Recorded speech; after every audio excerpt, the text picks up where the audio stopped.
Russia insists that sanctions will not force it toward peace, while President Putin ignores demands from President Trump. To help us make sense of the latest developments, we are joined by Andreas Umland, a German political scientist and analyst at the Stockholm Centre for Eastern European Studies. Mr. Umland, welcome to our studio. Thanks for having me again. Kremlin spokesperson Dmitry Peskov says no sanctions from the US or EU will make Moscow change course on Ukraine. The statement comes as US President Donald Trump confirms he's ready to toughen sanctions against Russia to push it toward a peace deal. What's your reaction to that? I think the very fact that Russia is reacting to this indicates actually that they fear these sanctions. There's now also, I think, a fear that there may be accumulation of different factors, European sanctions, American sanctions, and also the sort of sanctions policy that Ukraine is currently implementing by way of attacking energy infrastructure, especially oil industry objects in Russia, and thereby also trying to influence the Russian economy and the supply of the army with fuel and with energy, but also of civilian objects. And so there is, I think now in Moscow, an awareness that if there is this accumulation of different economic factors, this can actually have an impact. And that's why they're trying to discourage, so to say, Western countries from adopting more sanctions. Talking about sanctions, we know that sanctions are still one of the tools that West uses to put pressure on Russia. And now, particularly, the EU is preparing its 19th package. And from media reports, I know that France and Germany want to include Lukoil and other companies helping Russia to sell its oil. But the full-scale war has been going on for 3.5 years, and overall the war is going on more than 11 years. Why might the sanctions on such companies only be coming now? Well, the problem is that there are in the European Union, in different countries, companies that are profiting from trade with Russia, that are buying Russian oil, for instance. And apparently it's for them then cheaper to buy this Russian oil rather than oil from other countries. And they have their pressure groups in the political systems of their countries. In Europe, this is especially complicated because you don't have a European nation state. And instead, you have in the EU 27 member countries. And for the sanctions package to go through, all of them have to agree to the sanctions package. They also have to agree to continuation of all the sanctions.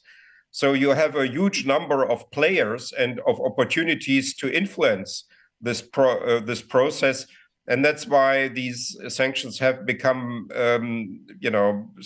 have always been coming with loopholes, with exemptions, and then the EU is trying to close the loopholes, and then Russia finds a new way to circumvent the sanctions, and then there comes a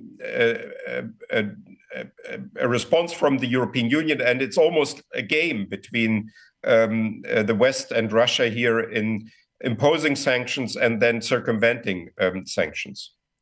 We've seen that these Western sanctions do hurt, but not enough to stop the war.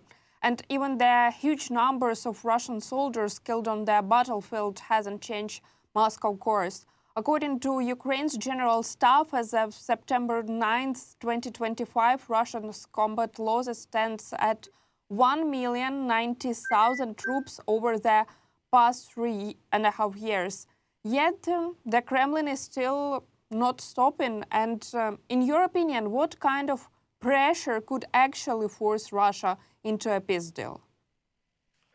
I think one would need not only sanctions, but also military pressure, and a combination of military pressure and economic pressure. I think that will make Moscow to rethink. I think the assumption, a wrong assumption in the past has been that if you impose some sanctions and if you impose some costs on the battlefield on Russia, then the Russian leadership will rethink its war, and it will sort of try to think more strategically in terms of the national interests of Russia, in terms of the future of Russia. But the current leadership is a very cynical one, and it's basically ready to risk the future of Russia, the future national interests of Russia. And it's also consists partly of fanatics. They are obsessed with Ukraine. And if you want to really change the behavior of the Russian leadership, you really have to put a very high price on the continuation of this war with sanctions, with military support for Ukraine. And only then there may be a rethinking in Moscow. I even fear that at the end of the day, what we will need is a change of leadership and a change even of regime in Moscow in order to end this war. It may be that no military defeats in Ukraine or no sanctions imposed on the Russia by themselves will actually do the trick. What you need is actually some sort of political change, and then there may be then useful the possibility of useful negotiations. Putin says that having Western troops in Ukraine, even as a part of potential security guarantees, would be, I quote, a legitimate target for Russia. This comes as 26 countries are working on ways to provide security for Ukraine to bring about a ceasefire. What's your take on that?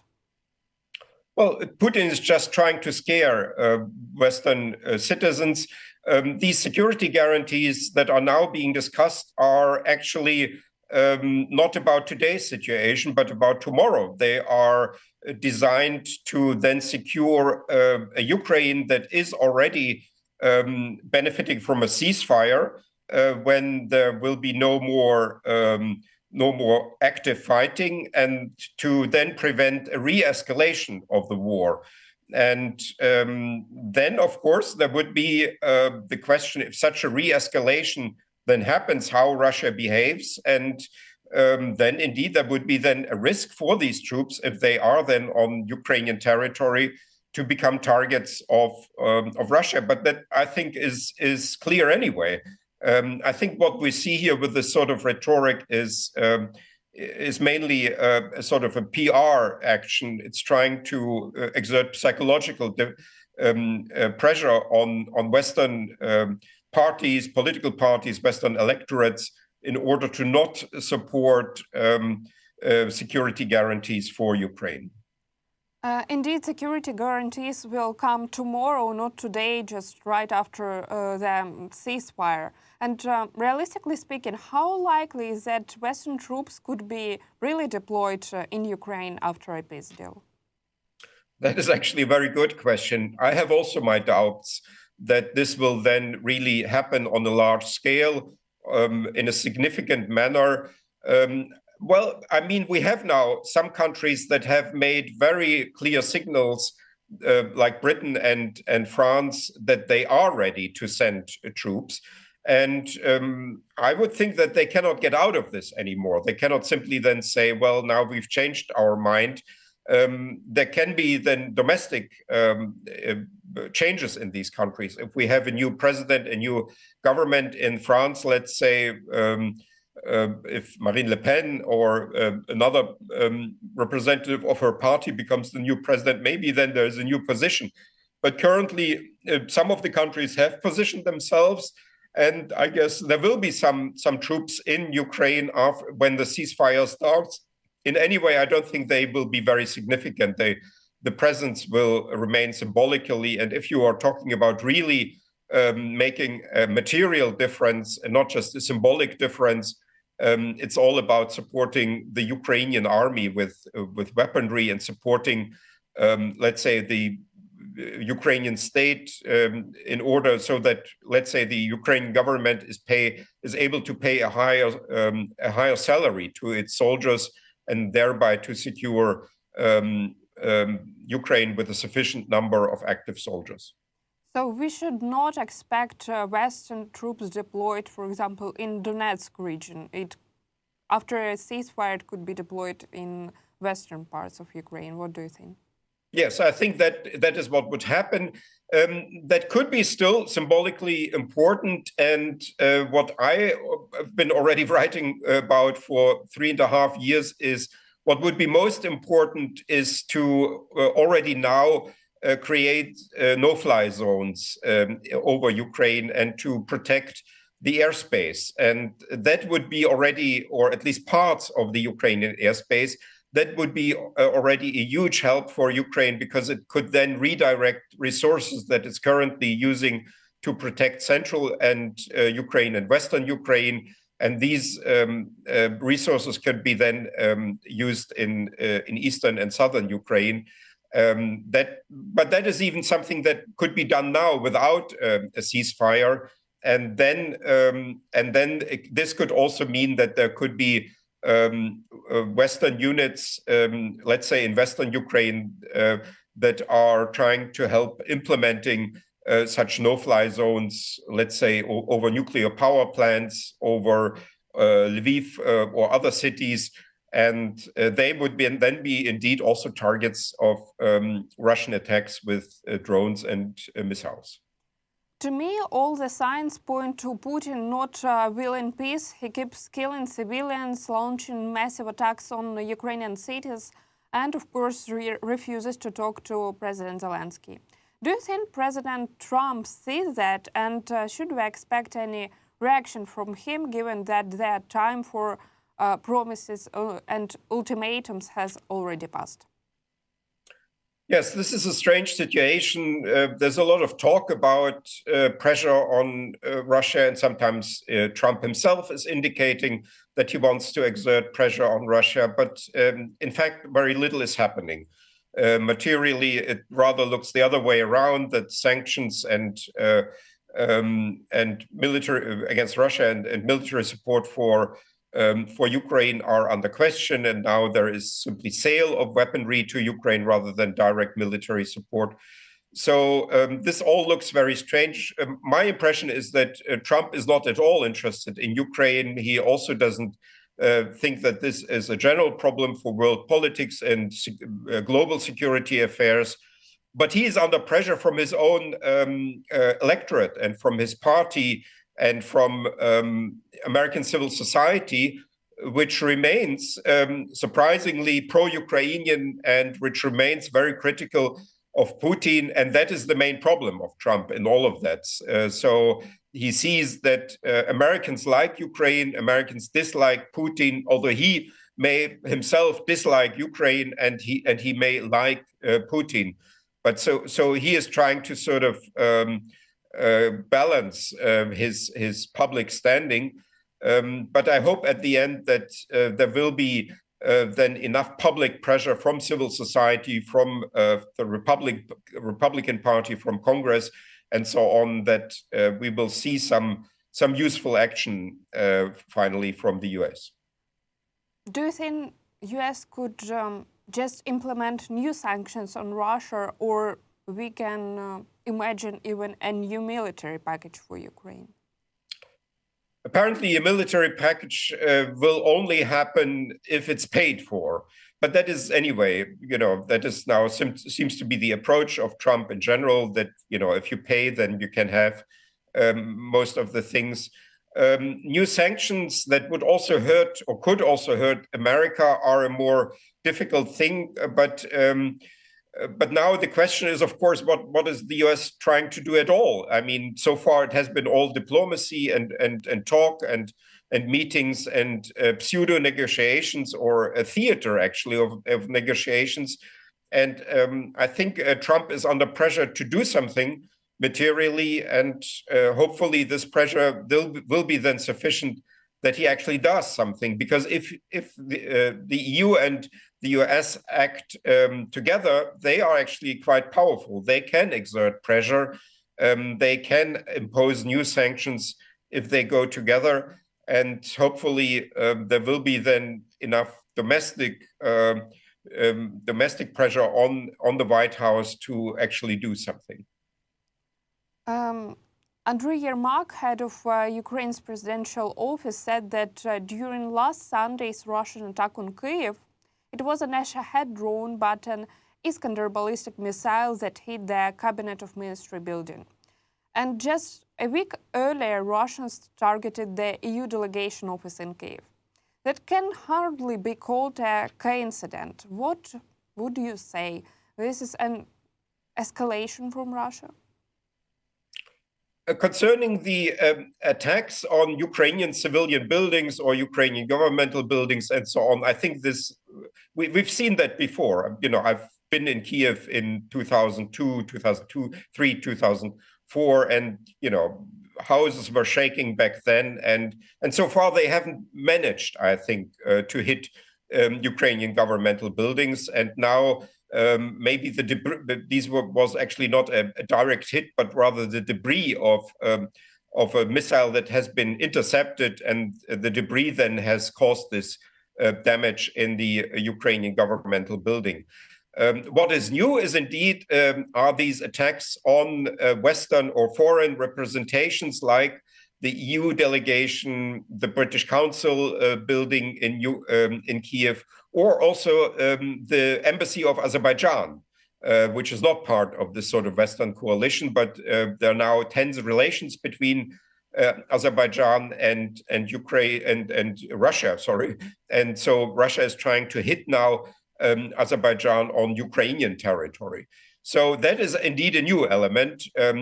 My impression is that until recently, Russia has tried to avoid hitting foreign representations in Ukraine, and that is indeed a new form of escalation and will hopefully trigger some more serious counteraction from, let's say, the countries or the organizations that are targeted by Russia. In one of your commentary, you said that Russia wants to intimidate and demoralize Ukraine and its partners with large-scale symbolic strikes on Ukrainian cities. With winter approaching here in Kiev, we're also expecting more attacks on our energy infrastructure. Do you think the West has the capacity to provide enough air defense systems to protect the Ukrainian sky and especially to get Ukraine through this winter? Yes, this will be a difficult winter, and it may actually be more difficult than the last winter, although I remember last autumn when there was, a year ago, a lot of nervousness in Kiev and other cities about attacks on the civilian infrastructure, the energy infrastructure, and people got themselves prepared to new blackouts as before. But eventually, last winter was actually, in my experience at least, I'm mostly in Kiev, it was actually better than the previous winters because people were better prepared, and also because the Ukrainian state was better prepared. How it will turn out this winter is difficult to say, because there are so many drones now being produced by Russia. So this could be indeed a hard winter. In any way, this is all has very limited military significance, because the targets are civilians. They, of course, are then frustrated and will be suffering from this.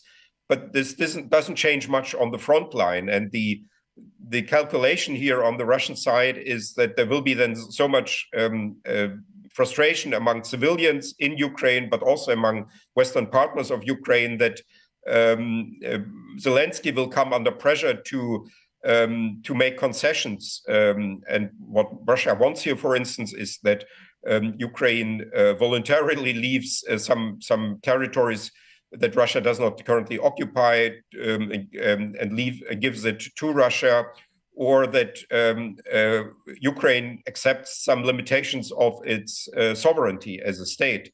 That is apparently Putin's aim, but I don't think it will work. I think without actually, let's say, Russian troops standing on